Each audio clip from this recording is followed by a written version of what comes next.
How do you use power in a positive way? How do you make changes that impact others positively?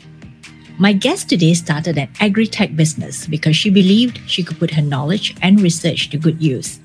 After advising corporations on sustainability and corporate social responsibility matters, she decided to put herself in the thick of the food sustainability action.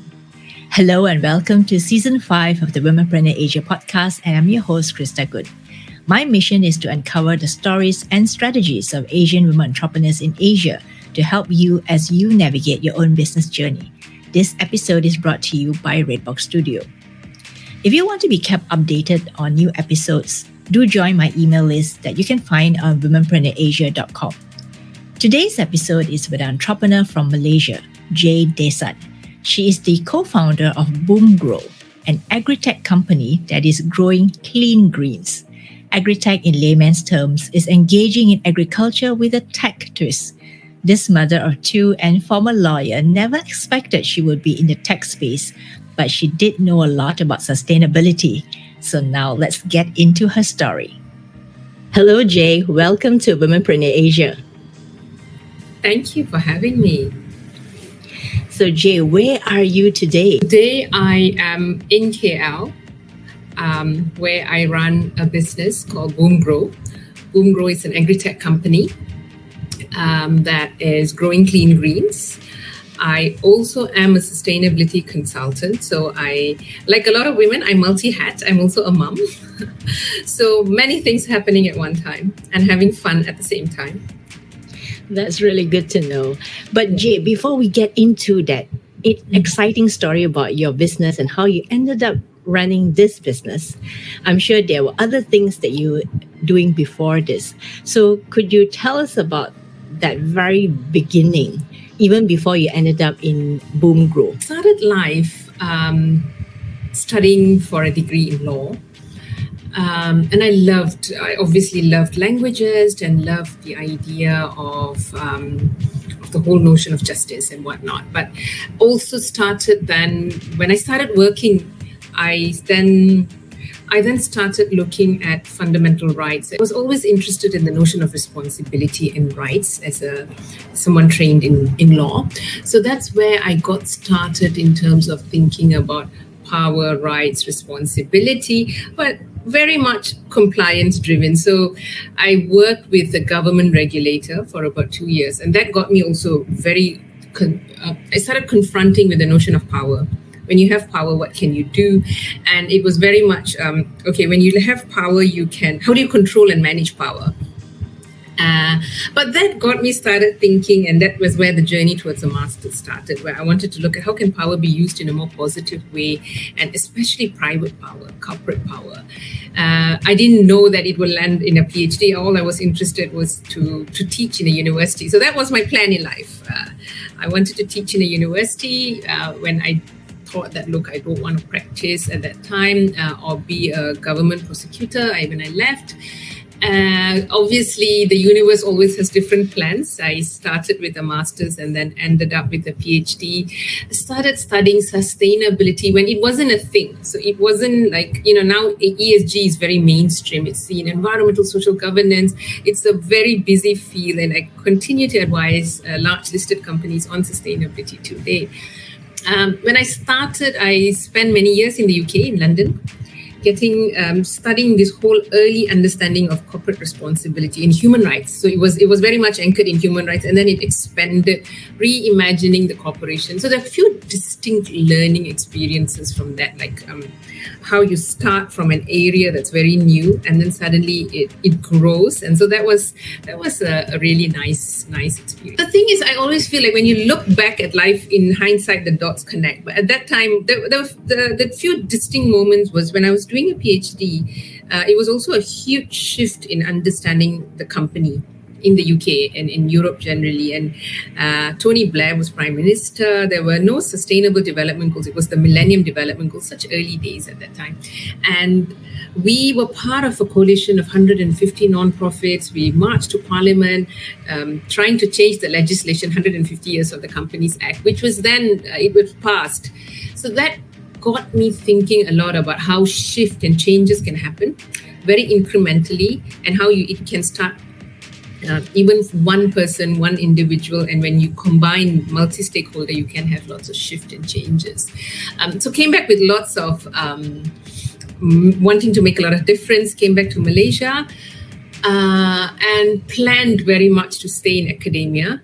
But I then I wanted to also work with industry. So I was starting to shift towards advising companies on sustainability, then realizing that actually in Europe, it was very different. It was very much compliance driven, but here there was no legislation, no framework. So how do we get companies to start thinking about sustainability? So those early days were fun, working, going into hinterland palm oil plantation, looking at standards, looking at how do we disclose standards, and then looking at, over the years, Fortune 500 companies. So studying frameworks and looking at the evolution and how it's become quite sophisticated today, but it's still on a journey, I would say, ESG. So that was professionally what happened and how that evolved. And over that time, I also started working with lots of companies, especially in in sustainability, you confront sort of not just one sector, you look at multi-sector. So looking at multi-sector then got me to realize how broken some of the systems are that we face, right? Especially the food system. So not just with palm oil, but in terms of impact. And it's not that the industry is not trying, but it's just how things are structured that, for example, how we produce food is really far from where communities live and ship. So as a result, there's so much toxic chemicals being used to make sure that that food then arrives to communities. So these were some of the thinking and some of the frustrations I had in the early days while working with these large companies, thinking that now this whole notion of power, when they have power, they have so much responsibility and we can bring change, but change was taking a long time. So then on a whim with a few friends, we started saying, let's change the world, let's start a company. And that's how BoomGrow was born. So it has been quite a journey then for you. Mm-hmm. I mean, all those years. So even though you started out with a legal career, along the way, it has uncovered a lot of different ways of looking at the world and how you can play your part in at least putting something right in it. So now let's talk about BoomGrow, which is what you're doing, right? We call it AgriTech, right? So BoomGrow is a precision farming company. So we grow indoors in a vertical farming setup.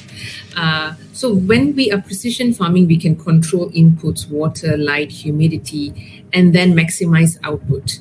And with that, we then have the yield, consistency of supply chain. We are able to deliver on all these promises to the market. How is that different from traditional farming? Well, traditional farming is, in a way, the main point is that it needs vast tracts of land, number one, to farm anything. So it then needs to be situated further from where communities live and shop.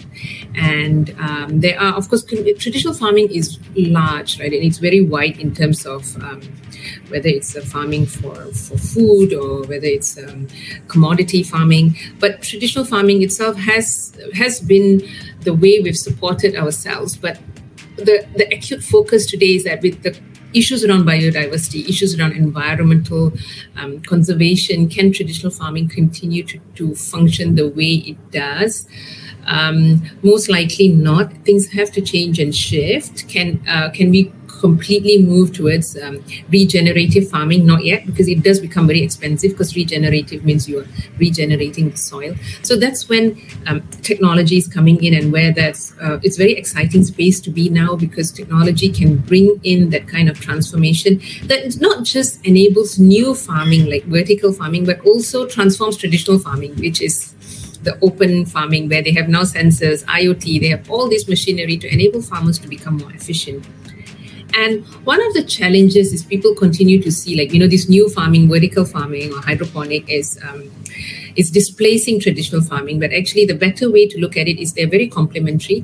We don't actually grow what traditional farmers grow, because traditional farming it does need more sunlight, for example. So they can grow certain type of crop. And we grow what's most efficient for vertical farming. And if that's a great perspective to view things, that farming needs to see from the lens of efficiency and safety and health and wellness. I think at the end of the day, what we are supplying to the market is food, and we forget sometimes food is about wellness and health. And if every stakeholder is doing their part, consumers get better choices and better options for their health. And what kinds of vegetables are you growing using your precision farming technology? So we largely grow leafy greens, microgreens, and herbs. So that's really the focus, even globally. That's where vertical farming sits in a space. And a lot of the produce that we grow really cuts down the food miles because, traditionally spinach or kale and chards need to come from Japan, Australia. That's like many thousand kilometers. So we're cutting down those carbon miles by growing them right in the city. So that's a key thing.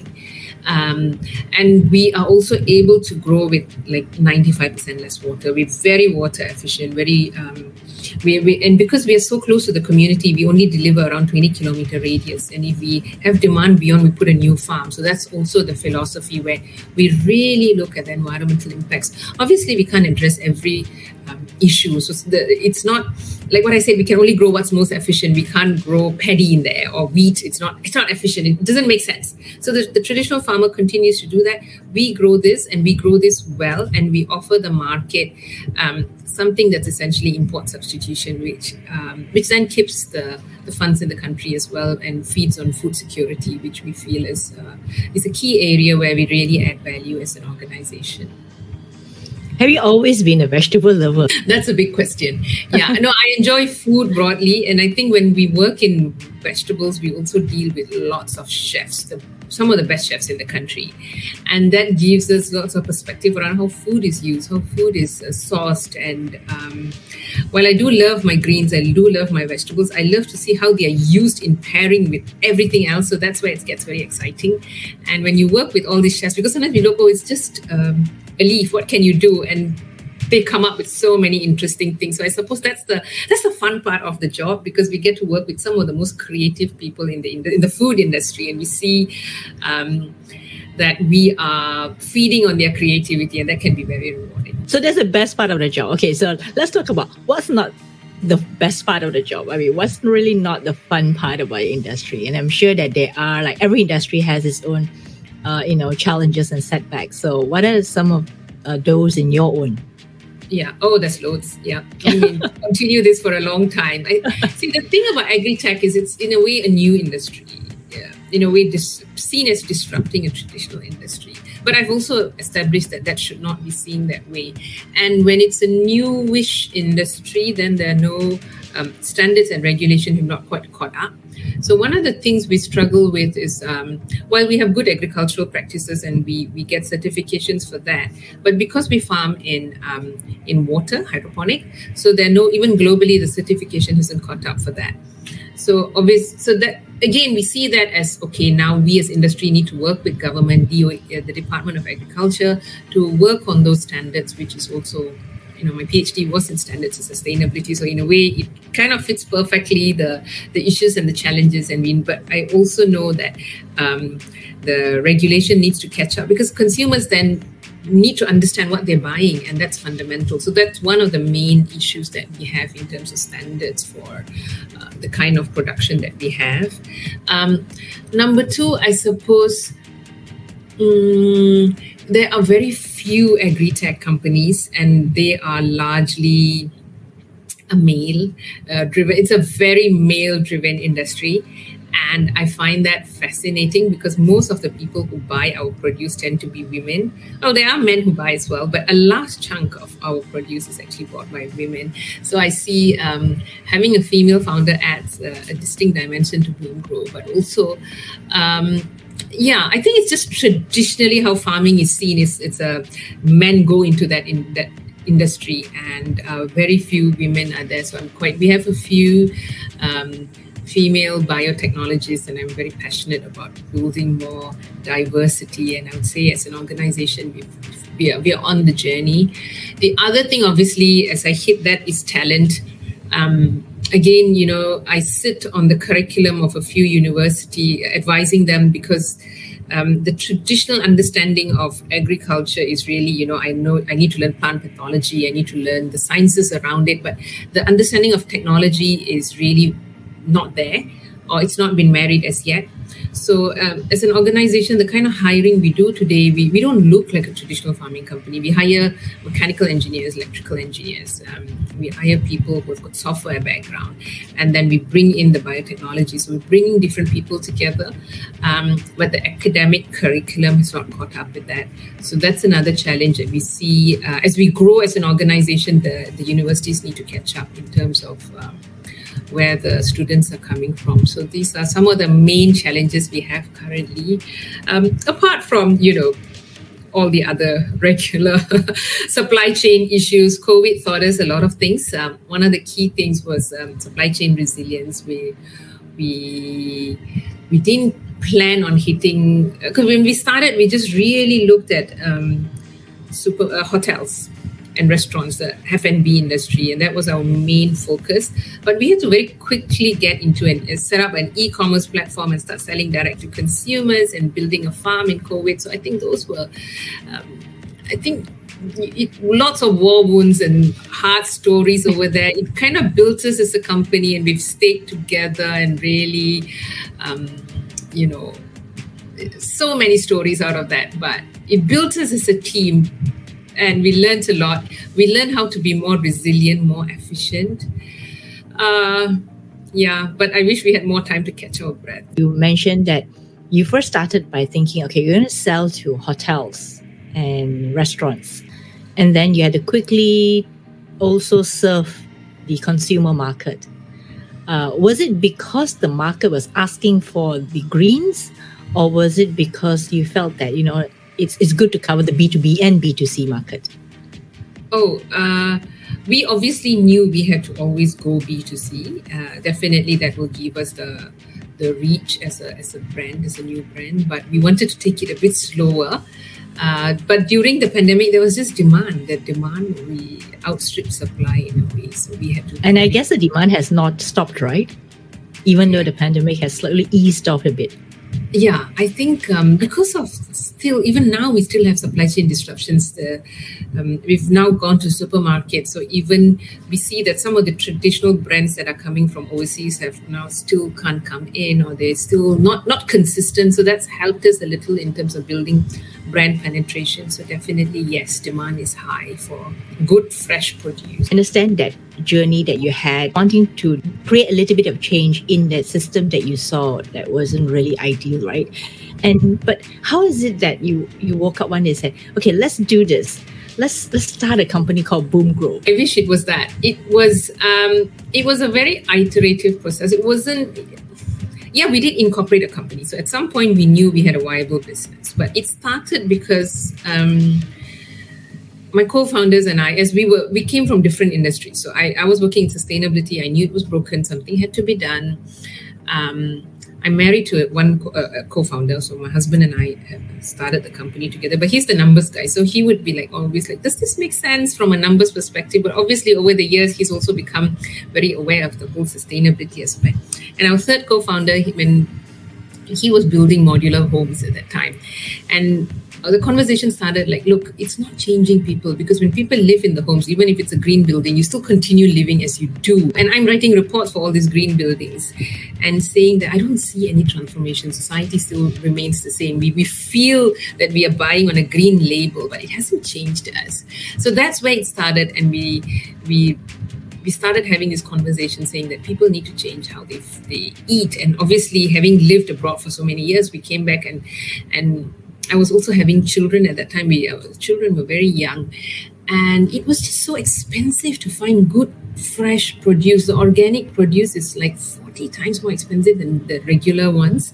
And it didn't make sense. There was no affordability in this country. You have to be rich to eat well.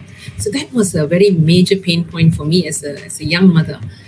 And we then said, look, why can't we, what's the issue? Why can't we grow produce if there's a system and a more precise way to grow it, can that be done? Obviously, the numbers guy in the founding team was like, okay, it has to make sense. We have to make money.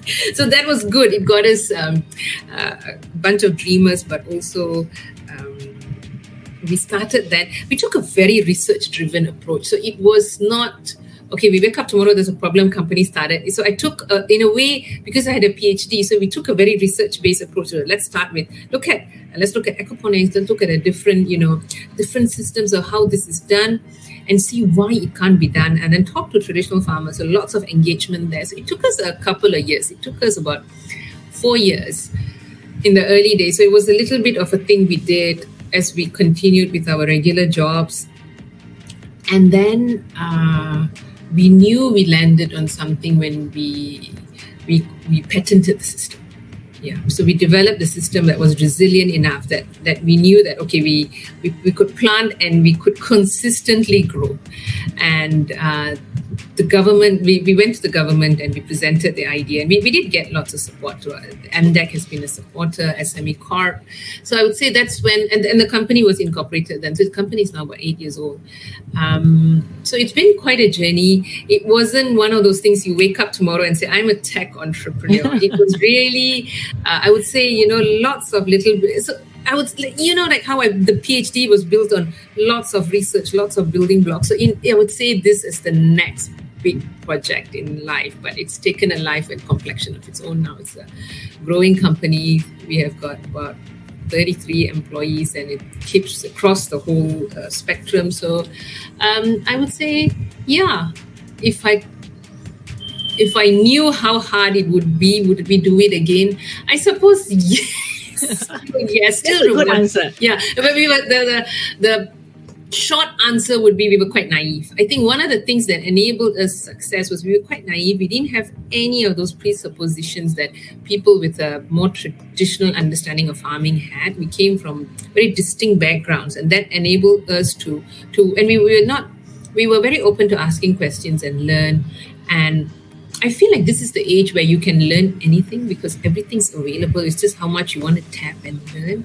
And doors do open. And I would say the success of BoomGrow today is because so many people have come in to share and give us thoughts and bring things together for us. Because usually they say, oh, government's very traditional, we're going to look at this. Yeah. But they knew that this was an area that there needs to be some kind of investment, and they were our early backers, and they continue to support us. And now we've moved to Meranti Park in Technology Park, Malaysia. So they continue to see the value, because I suppose government knows that, look, we have food security issues and we cannot be reliant on one industry or one stakeholder, and we need diversification of our food supply, which is really what we offer to the market. But there will continue to be naysayers in the industry, for sure. This is a very interesting intersection of what business you're doing, because not only are you doing it in the agriculture, but it's also involving tech. And like you said just now, you're not hiring the traditional talents, the regular talent. You're hiring people who have very science-based or very engineering-based backgrounds to come in to work for you. And of course, at the same time, you're also, getting there with getting people to actually buy into this idea that, you have this sustainable way of growing greens. So right now, do I understand that you grow your greens in containers? Yes, we grow our greens in containers. Yeah. And these containers are nearest to the consumer? Yeah, so they're about 15-kilometer radius. We try to basically supply within a certain radius to the community. So that's one of our major value proposition, that food needs to be where communities live and shop, and it's fresh. It's within hours of harvest. The community gets it, so it's fresh, and it's all about health and nutrition. So that's where it is. Of course, coming back to the naysayers, I remember a story, and I'm going to share that with you. Yeah. So people always feel like, this new tech farming thing, it's just all tech and it's bling and it doesn't taste good. Because sometimes hydroponic does not taste good, right? And the reason is because sometimes it depends on the kind of system that they use or how it's done. So when we have one farm in Langkawi, and that was because we were invited by the Telecom Malaysia to partner with them to place a farm there. And the chefs at one of the leading hotels were invited to come to the farm. And they said, look, we're not coming in because we really do not want any of these hydroponic vegetables. They taste like paper. And we were like, oh dear. Okay, this is our major stakeholder, because whatever it is, however much technology you use, the product itself needs to be consumed by the major validator would be the chefs. So, and obviously there was a big launch, and they had to come and they tried. But when they tried, that was our first major, I would say, success. We've had successes before, but when they tried it at that time, we were pre-commercial.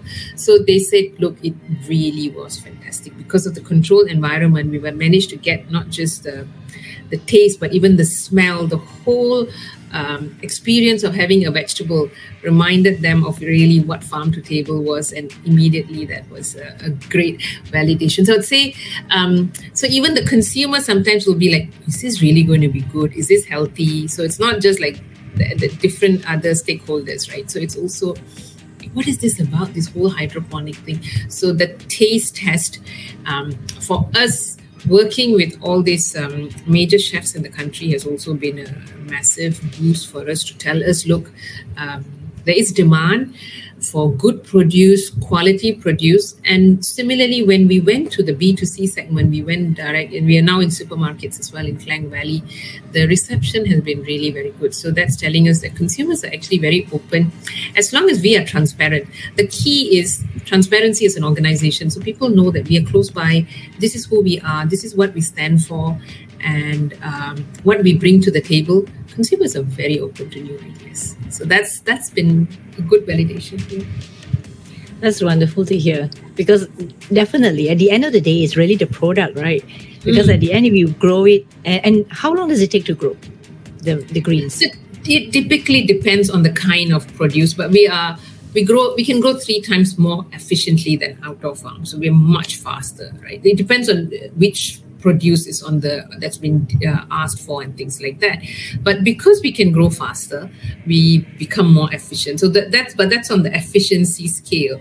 But whether it tastes better, that was the taste test that we had to pass. So whenever we see our produce popping up in some big menus in town, we're like, okay, that's ours. Yes. So it does. I always say the marketing guys get the best job, because they also sometimes get invited to go and try this. So now, if you could turn back the clock, and knowing what you know now after 8 years of running and managing and growing BoomGrow, and of course, at the same time, trying to also, change the world a little bit in the way that you know how to change it.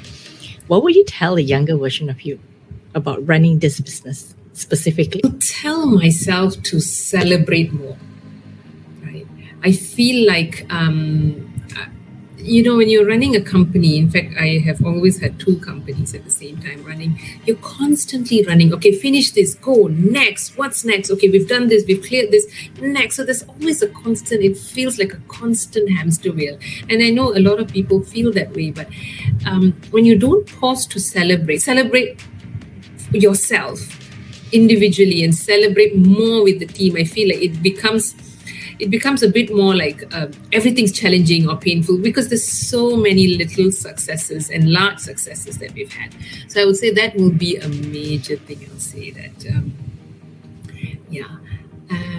rest more as well. I hear you also like to play badminton.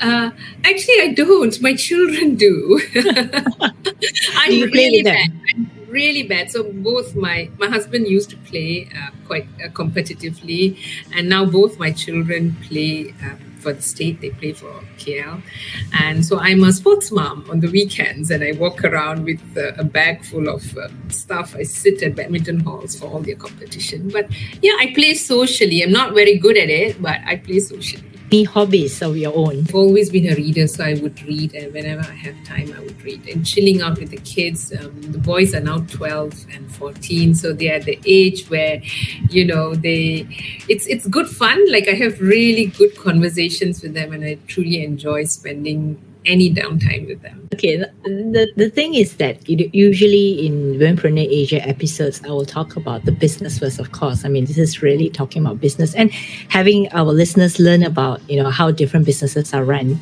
But I also like to talk about the person. And perhaps this is a great time to talk about Jay. Where did Jay grow up? And what was Jay like as a girl and a teenager? Oh, I grew up in a small town in Taiping, in Perak. Very sort of, a reader. I'd say a bookaholic. I didn't do a lot beyond reading.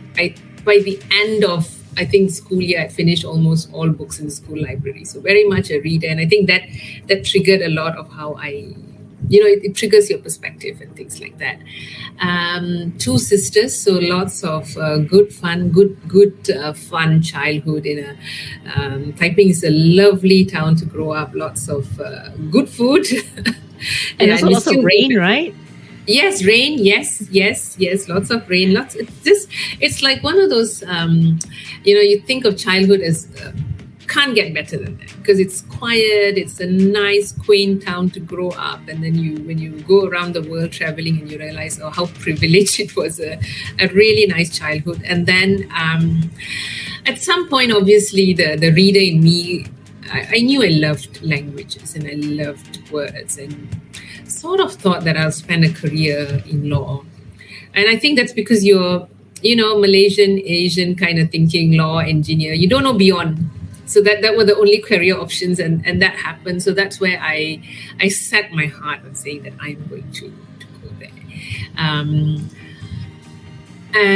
So went to University of Malaya, did a law degree. I loved everything about the law. I still do, and I think it really builds a lot in terms of how I structure things and how I am able to process information and analyze. So I would say good fundamentals. Still a good degree to do no matter what.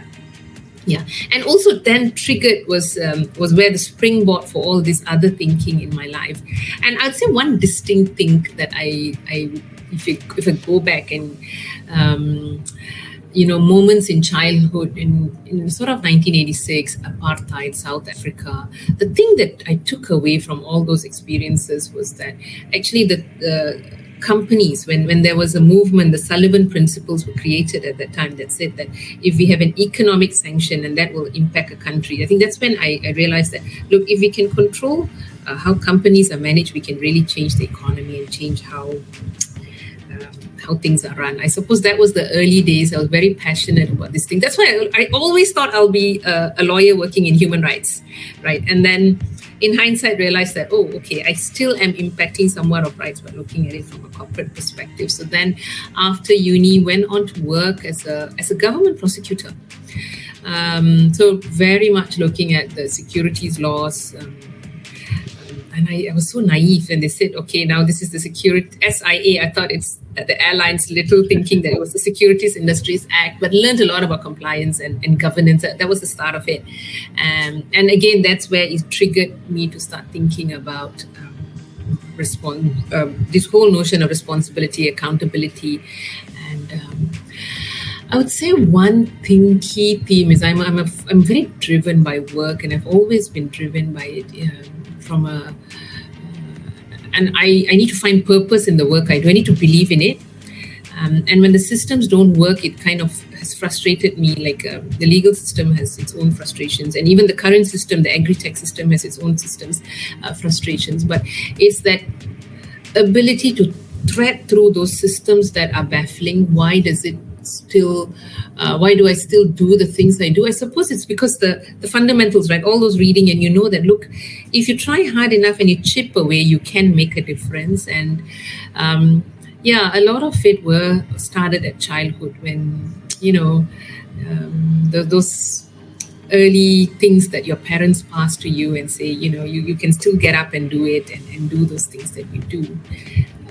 I think those were the nice things about childhood. My sisters are all now far-flung. I'm one of the only ones left in Malaysia, so I always share with them all the nice food I still eat. Were your parents or anyone in your family ever involved in agri? So my grandmother, I think like a lot of traditional families, my grandparents they were not farming per se, but they had their own produce. They grew their own crop, and they had their own sort of kettle.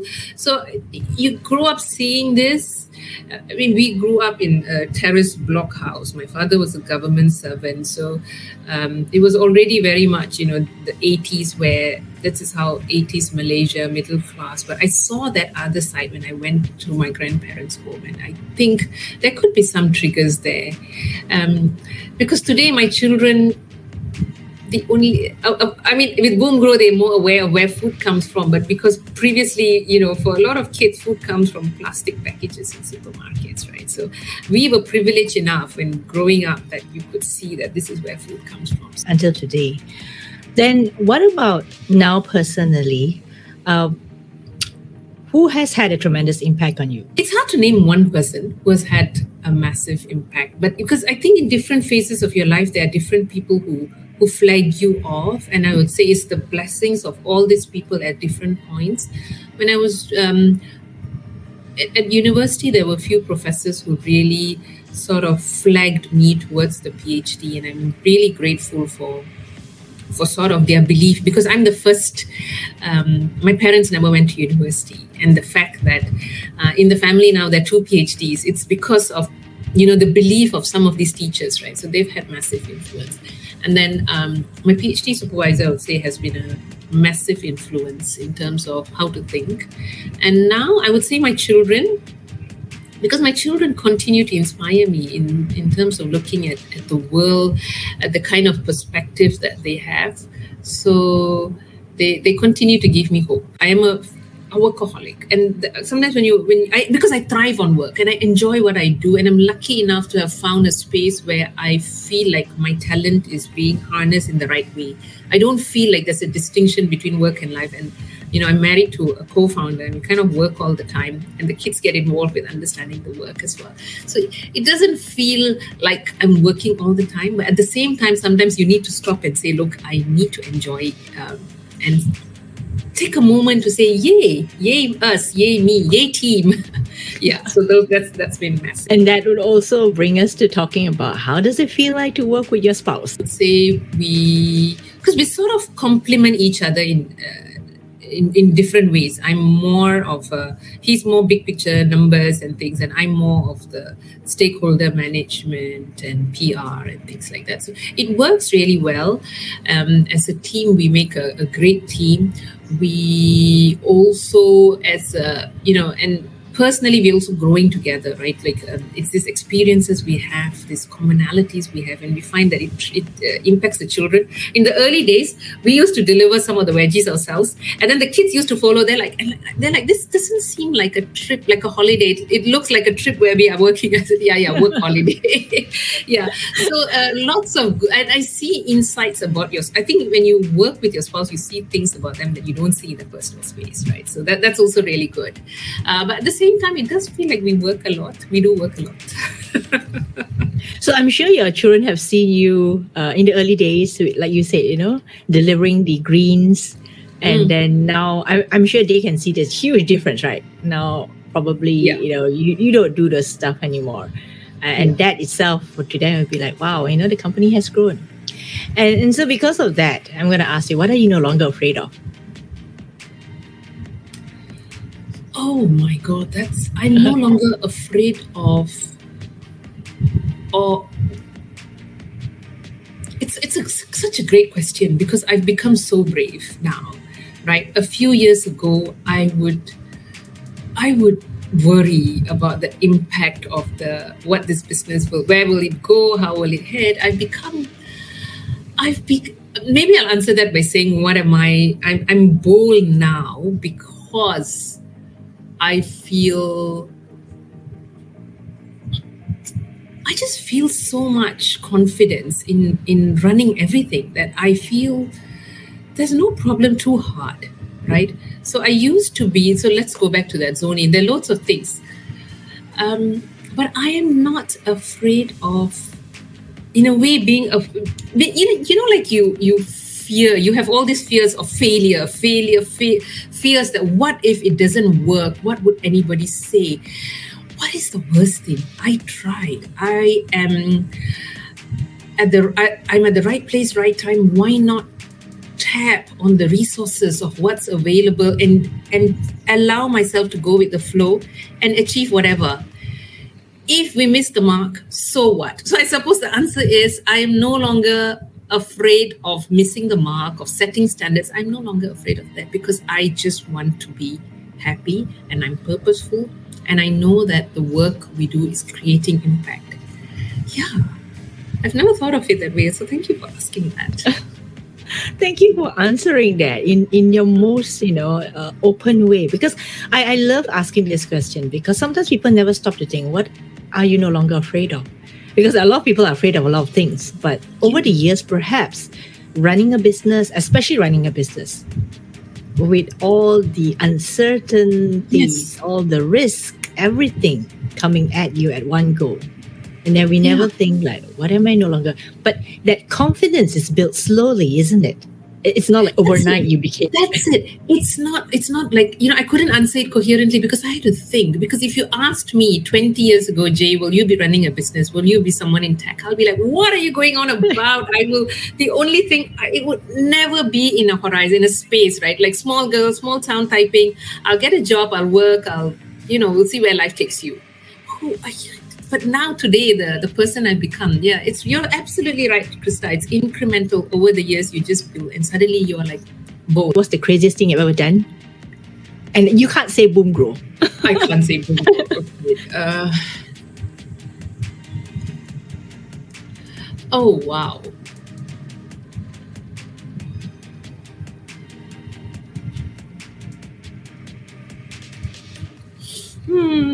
Since I can't say BoomGrow will be so crazy because the question you're asking is, what's the craziest thing you've done? I don't know. Yeah, it still has to be BoomGrow because I continue to be crazy enough to continue it despite the challenges. Yeah, I would say it's crazy because, from where I've come from with my background and my sort of even education, it's like here I am in technology. I have no technology background, but I work in technology every day. It's super crazy, but super, super rewarding because I feel like there's nowhere else I want to be.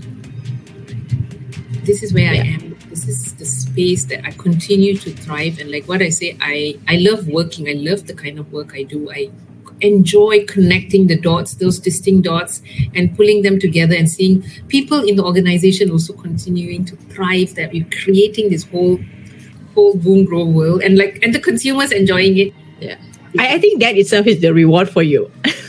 It is, definitely. It's not even the finishing line. That's it. It's the journey, Krista. The journey that needs celebration, that I need reminders sometimes. Yeah. And celebrate those little moments that add up to the big thing, right? Yeah. What about personal goal? Do you have any personal goals that you're currently most focused on? I want a more consistent times where I have downtime for myself. So those are definite personal goals where I actually read more. I want more downtime. Where I have started running the past few years and I'm trying to increase that. So that's one goal I'm working towards in terms of health and fitness, is something I am very focused on. The days when it completely goes and I'm working nonstop and then I pick up. So I'm quite focused on that. And so for BoomGrow, what's the big, hairy, audacious goal now? Since you're the workaholic. So BoomGrow is going regional in the next few months. We will be outside Malaysia. So that's like a massive move for us. And we're definitely looking to Southeast Asia penetration. So that's like busy next few months, but we're there. We're getting there. So definitely. Southeast Asia's AgriTech startup is where we're heading. Is there anything that you wish people would ask you? Like, when they meet you and say, oh, you're doing all these things with AgriTech. But is there any specific question that you wish someone would actually ask you? A good, well, I don't know because I'm not in AgriTech industry, but is there something that you feel that, I wish people wouldn't keep on asking me this, but keep, at least focus on this part of of my industry. I think people keep asking, can you grow anything else? What else can you grow? All the time. Yeah, but it's a valid question, but it's also, I wish people will see that we are not here to grow everything and displace traditional understanding of farming. They need to see what we do as absolutely complementing traditional farming, and we are adding a fantastic new dimension to what the consumer needs. So, yeah, that is one thing that irks me constantly, that they see us as disruptors to we are disrupting with technology, but it actually enables the whole ecosystem for the betterment of everyone. So you're giving people choices, not really taking away the traditional farmer's role. Yeah. So supplementing with all those greens that we could never possibly grow on our own in this tropical weather of ours. Absolutely. So I think that is a progression. We see that shifting, but we still get lots of questions around that. Okay. So what's the most ridiculous thing that people have asked you to grow? Avocado. Like, do you see how large the avocado? Oh, durian. Okay, yeah, durian. We've even asked this. People have even asked us durian. So I'm like, no, not possible. Yeah. So they think now you're taking over Mother Nature's role. Yeah. You can grow anything and everything in your containers. Avocados and durians have been two ridiculous things. Yeah, we're like, no. Okay, so that's really funny because I think durian is really hard to grow. I mean, it doesn't matter whether it's in a container, it's even out there. It's hard to grow. Finally, after all this thing we've talked about, everything about from your business to your upbringing to what makes J. What's the one key takeaway that you want our listeners to remember as a result of listening to our episode today? My key takeaway is be bold. If you have a dream, go for it. It's definitely a dream that is driven by your purpose is definitely there for taking. Go for it and go. And when you live with your purpose, it will be the best life to live, whatever the challenges. And where can people find you online? Okay, so they can find me on, to get to BoomGrow, www.boomgrowfarms.com, or you can look us up on Instagram, BoomGrow Farms, as well as Facebook, BoomGrow Farms, and any of those messages will, if it's for me, you can still get to me, or you can just email j@boomgrowfarms.com. It's so interesting to know that, it doesn't matter what degree or where you started out with or how you thought about your life probably 20 years ago. But like you said, if you are bold enough, if you really believe in something and you want in your own way to effect some change, you could start something. And now that you've started this something of yours, right? Do you still do consulting? I still do, actually. Yeah, like a lot of women. I multi-hat. Yeah, so consultancy is still there. I don't do as much as I would want to because it's balanced. But I still enjoy the rigor of consultancy. So I still am there. Yeah. But which is more fun? It's different. It gives me different things, you see. So as I grow as an individual, where I am today, I feel like both feel startup world is like fast, quick, and I'm quickly pushed to think very on the ground, and the consumer reception and then feedback. Sometimes you can get negative feedback. It's all very fast. Consulting is more like a slow burn, it deeper thinking, you're doing deeper research, deep dive, and those kind of things. So it also feeds on that side of my personality. So I'm lucky in that way. I get to do both. See, feeding off each other. For me personally, in the sort of distinct areas, and it helps my thinking in both ways. I become more agile here in consulting because of the startup. And in the startup, I do bring that research rigor. So I see it as absolutely complementary. Thank you so much once more, Jay. It has been a real pleasure. Any last words? Anything that you want to say before we end the episode? Yeah, go. If you're really looking for good, clean greens, the freshest and the tastiest, go to www.boomgrowfarms.com. And to listeners out there, and if you're thinking of changing, making a difference, I'll say go for it. Make the difference. You are the difference. Thank you, Jay. Thank you. Did this episode flip your mind for a second? That the new agriculture of the future may just be around the block and the microgreens you are eating could have been harvested this morning.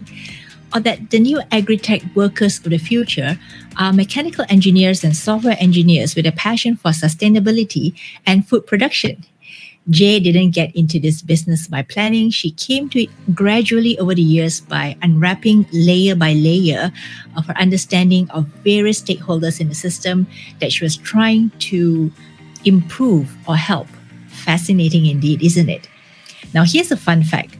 I had originally spoken to Jay months ago and we had wanted to record an episode together, but she was kept busy with her business and finally we did record our interview. I can be quite persistent, and if I think someone's story is worth sharing, I will follow up until I get the scheduling.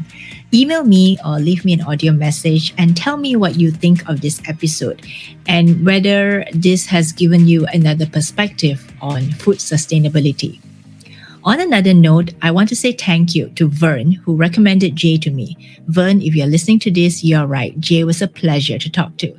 Finally, do remember to check out the show notes on womenpreneurasia.com and subscribe to the mailing list. I hope you had fun with this episode, and I'll see you next Friday.